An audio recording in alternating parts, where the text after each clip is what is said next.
imagine the world that I'm trying to build.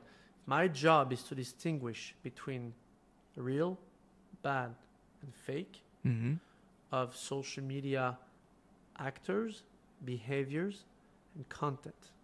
You're good? Yeah. If that's my job, then helping Intel or helping the largest toilet paper manufacturer in Europe is not going to be my first target, Right. because there's not a lot of chatter, not a lot of conversations around it. And maybe there is, and I don't know, but it wouldn't be my first priority. Right. Versus going and talking about like Bank of America. I mean, my goodness, do you imagine how big of an online presence Bank of America has? They do? Of course. Why? It's a bank because people like complaining. People like being disgruntled. People like saying, well, I went to the bank and the lady, she yelled at me. Or people like inventing stuff about the customer service. Really? Of course. Of course. And do you know where it happens? Do you know where all this shit is being filmed and propagated like nowhere else?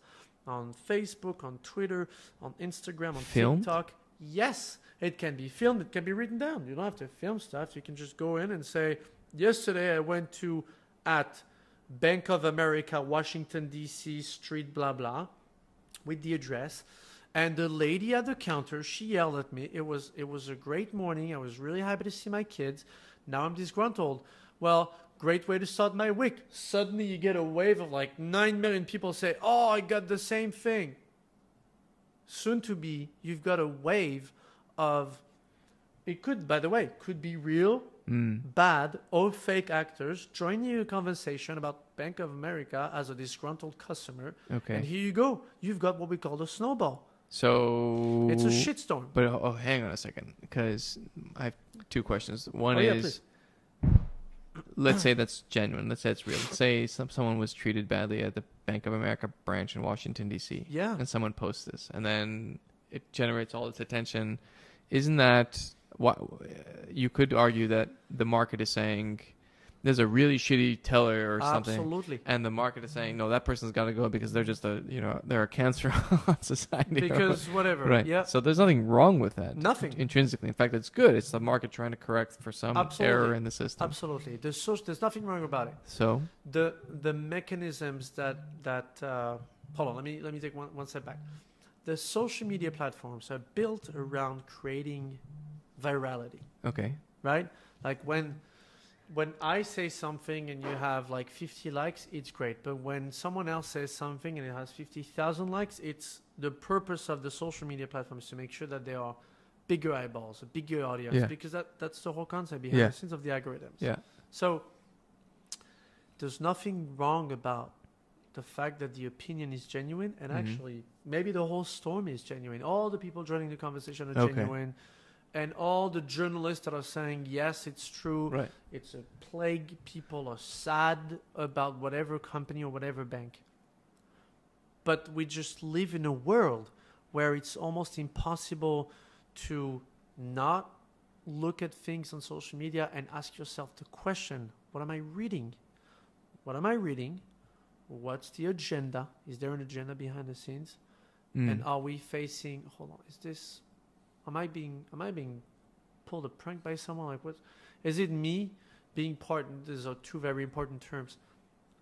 If it's a lie, or it might just be a way of propagating things, is it me being part of misinformation? Or is it me spreading something maliciously? Therefore, this is disinformation. That's the difference. Misinformation is when you are unintentionally propagating that snowball. You don't necessarily have to have a malicious intent. Disinformation is actually the process of me saying, you know what? I don't like Ben and I don't like Manu, and not your son or whomever. I don't like John, and so therefore I will spread that one piece of information. It doesn't have to be real, genuine, fake, bad, spam. No. Wow. So your company's you're really getting down to metaphysics here. I mean, you're what is true? What is true? Right? Very And complicated. let's say it's a bad truth. Is that aimed at the good or is that aimed at the bad? Like you're putting yourself on that level of society. At the crossroads of like what is true. It's very complicated. I can tell you one thing though. It is a very, very philosophical question. Like what's true, what's not. Who are you to decide? Right. Why are you deciding for me? Right? So we've got a lot of customers that throughout the last 2-3 years were saying, well, I mean, we don't, like, why should we trust you? You guys are saying that you want to be the stamp of trustworthiness, Right. of credibility Right. of these online interactions on social media Yeah. and wherever. But Yeah. why should I put my trust on your findings? Why? Who are you to decide?